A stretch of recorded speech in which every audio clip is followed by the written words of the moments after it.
మొదట మీ అందరికీ శుభాభినందనలతో మొదలుపెట్టి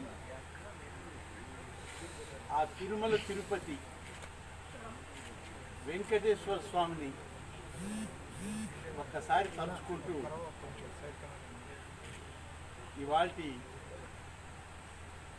ఈ మీడియా సమావేశాన్ని ప్రారంభిస్తా ఉన్నాం. నమో వెంకటేశాయ. ఏడుకొండలవాడ వెంకటరమణ గోవింద గోవింద ఈ నామస్మరణతో ఇవాళ ఆంధ్రప్రదేశ్లో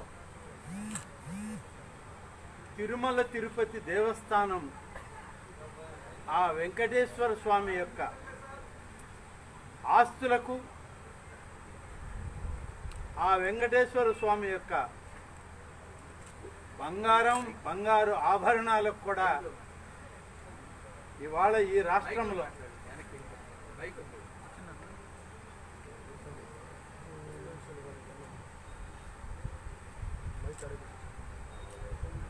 ఈ యొక్క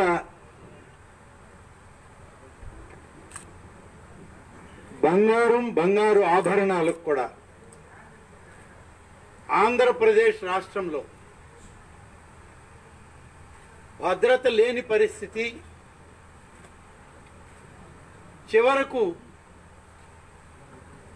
తన ఆస్తుల్ని తనే రక్షించుకోవాల్సిన పరిస్థితి ఆ దేవదేవుడికే ఇవాళ అప్పజెప్పాల్సిన స్థితి ఈ రాష్ట్రంలో దాపురించింది.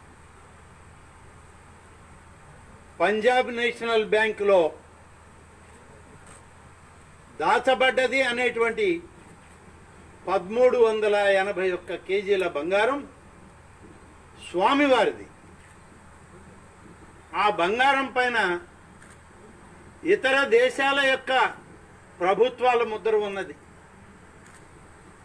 చివరికి ఎన్నికల కమిషన్ దాన్ని నిర్దేశిస్తే తిరుమల తిరుపతి దేవస్థానం అధికారులు ఈఓ గారి దగ్గర నుంచి ఫైనాన్షియల్ ఆఫీసర్ వరకు జేఈఓలు అందరూ ఇవాళ దోషులుగా నిలబడాల్సిన పరిస్థితి ఏర్పడింది. అసలు అంతటి బంగారం, అంతటి విలువైన స్వామివారి ఆస్తులు, జ్యువెలరీ అంతా ఒక వాహనంలో తరలిస్తూ ఉంటే దానికి భద్రత లేదు, సరైనటువంటి ఆధారాలు లేవు. అధికారులు పట్టుకున్న తర్వాత దాదాపు 15-18 గంటలు గడిచిన తర్వాత ఇది తిరుమల తిరుపతి దేవస్థానం వారిది, వెంకటేశ్వర స్వామి వారిది, మేము తిరిగి ఇస్తున్నామని చెప్పి బ్యాంక్ అధికారులు చెప్పడం, ఇది మాదేను అని చెప్పి దానికి సంబంధించినటువంటి పత్రాలని టీటీడీ వారు మరొక 10 గంటల తర్వాత ఎన్నికల కమిషన్ ముందుకు పంపించే ఏర్పాటు చేయడం. ఇవన్నీ చూస్తే ఎలా ఉందంటే, దీనికి ఇప్పుడైతే పత్రాలు చూపిస్తున్నారు కానీ చాలా అనుమానాలు ఉన్నాయి. ఈ అనుమానాలకి నివృత్తి చేయాల్సిన బాధ్యత రాష్ట్ర ప్రభుత్వం ప్రధాన కార్యదర్శి అయినటువంటి ఎల్వి సుబ్రహ్మణ్యం గారి మీద ఉందని చెప్పి చెప్పక తప్పదు. అయ్యా చీఫ్ సెక్రటరీ గారు, మీరొక రెవెన్యూ సెక్రటరీని ఎంక్వైరీకి ఆదేశాలు ఇచ్చానని చెప్పి చేతులు దుడుపుకుంటే సరిపోదు. అసలు అంత విలువైనటువంటి బంగారం ఎన్నికల కోడ్ సమయంలో పంజాబ్ నేషనల్ బ్యాంక్ అధికారులు ఎందుకు దాన్ని తిరుమలకి ఎటువంటి సెక్యూరిటీ నిబంధనలను పాటించకుండా, ఎటువంటి ప్రభుత్వ ఆదేశ పత్రాలు లేకుండా తరలించాల్సి వచ్చిందో ఆ బ్యాంకు అధికారులతోటి అందరినీ కూడా ఇవాళ ప్రశ్నించాల్సిన సమయము. అంతేకాదు అంతటి విలువైనటువంటి బంగారాన్ని ఒక రాష్ట్రం నుంచి మరొక రాష్ట్రానికి తరలిస్తూ ఉన్నప్పుడు తమిళనాడు పోలీస్ సెక్యూరిటీని ఎందుకు కోరలేదు? ఎన్నికల కమిషన్ దృష్టికి ఎందుకు తీసుకెళ్లలేదు? ఆంధ్రప్రదేశ్ పోలీస్ సెక్యూరిటీ ఎందుకు కోరలేదు?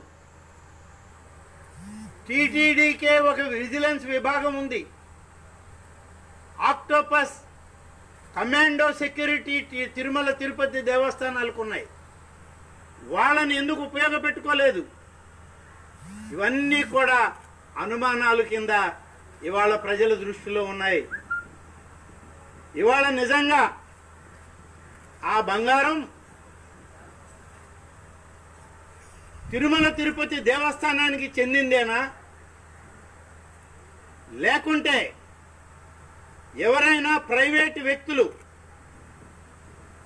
ఆ బంగారాన్ని తరలిస్తూ దొరికిపోయాం కాబట్టి ఇప్పుడు అది వెంకటేశ్వర స్వామికి కైంకర్యం చేయడానికి, ఆయన ఆస్తులని చెప్పి చెప్పడానికి తిరుమల తిరుపతి దేవస్థానం అధికారులతోటి బ్యాంక్ అధికారులు కూడా కుమ్మక్కయ్యారా అనేటువంటిది ఇవాళ ఉన్నటువంటి పరిస్థితి.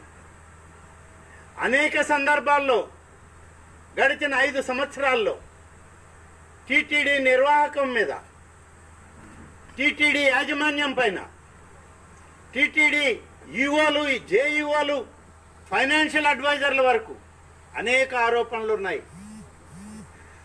దేవుని సొత్తు కోట్లాది రూపాయలు దుర్వినియోగం అవుతుందని చెప్పి వాదన వినపడుతూ ఉంది. అనేక సందర్భాల్లో మీడియాలో వచ్చాయి. వీటన్నిటికీ సమాధానం ఇవాళ ఒక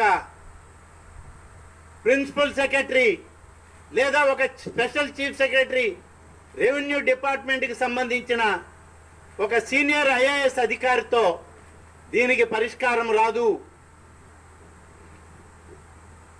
దేవుని యొక్క ఆస్తులకి, వందల కోట్ల రూపాయల ఆస్తులకి ఇవాళ నిజాయితీగా నిగ్గు తేల్చాల్సి అంటే జరిగినటువంటి గతంలో 5 సంవత్సరాల్లో జరిగినటువంటి దోపిడీని బయట పెట్టాలి అంటే అవసరమైతే చీఫ్ సెక్రటరీ గారు తమ పరిధి దాటైనా సరే గవర్నర్ గారి అనుమతి తీసుకొని కేంద్రంలో ఉన్నటువంటి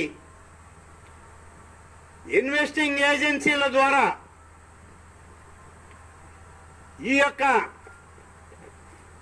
దుర్వినియోగం కానీ, దోపిడీ కానీ, లేదంటే ఇవాళ స్వామివారి నగల యొక్క కార్యక్రమాన్ని, దోచుకునే కార్యక్రమాన్ని చేసినటువంటి వ్యవహారం పూర్తిగా ఇన్వెస్టింగ్ ఏజెన్సీల ద్వారా జరగాల్సిందే తప్ప మీ స్పెషల్ చీఫ్ సెక్రటరీ గారు మీరిచ్చినటువంటి లేఖ నా దగ్గర ఉంది. అందులో మీరు పొందుపరిచింది సెక్యూరిటీ ఎందుకు తీసుకోలేదు, కావలసిన పత్రాలు ఎందుకు పంపలేదు, ఈ 2-3 అంశాల మీదనే మీరు అడిగారు. దానికి మాత్రమే జవాబు వస్తుంది తప్ప పూర్వాపరాలు కానీ, తిరుమల తిరుపతి దేవస్థానంలో జరిగే దోపిడీ కానీ, అశోక్ సింఘాల్ లాంటి సీనియర్ ఐఏఎస్ అధికారులు, శ్రీనివాసరాజు గారు లాంటి, అలాగే లక్ష్మీకాంతం గారు లాంటి సీనియర్ ఐఏఎస్ అధికారులు టీటీడీ యాజమాన్యంలో ఉన్నంత వరకు వాస్తవాలు వెలికి రావు. మీ అధికారులు కూడా దీన్ని వెలికి తీసుకురాలేరు. దయచేసి ఇన్వెస్టిగేషన్ ఏజెన్సీలని కేంద్ర ప్రభుత్వ సంస్థల ద్వారా ఇవాళ ఆ దేవదేవుని యొక్క ఆస్తుల్ని కాపాడే ప్రయత్నం చేయండి అని చెప్పి ఇవాళ రాష్ట్ర ప్రభుత్వ ప్రధాన కార్యదర్శి శ్రీ ఎల్వి సుబ్రహ్మణ్యం గారికి విజ్ఞప్తి చేస్తా ఉన్నాం. ఇవాళ దేవుని యొక్క సొమ్ముకే, దేవుని యొక్క సొత్తుకే భద్రత లేనప్పుడు ఈ రాష్ట్రంలో ఉమ్మడి ఆంధ్రప్రదేశ్ 2 తెలుగు రాష్ట్రాల్లో ఉన్నటువంటి 7,80,00,000 మంది తెలుగు ప్రజల యొక్క జీవితాలకి భద్రత ఎక్కడుంది అని అడుగుతున్నా. Please subscribe Mirror TV. Thank you.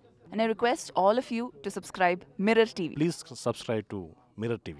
Thank you. Please subscribe Mirror TV. Please subscribe Mirror channel. Please subscribe to Mirror TV.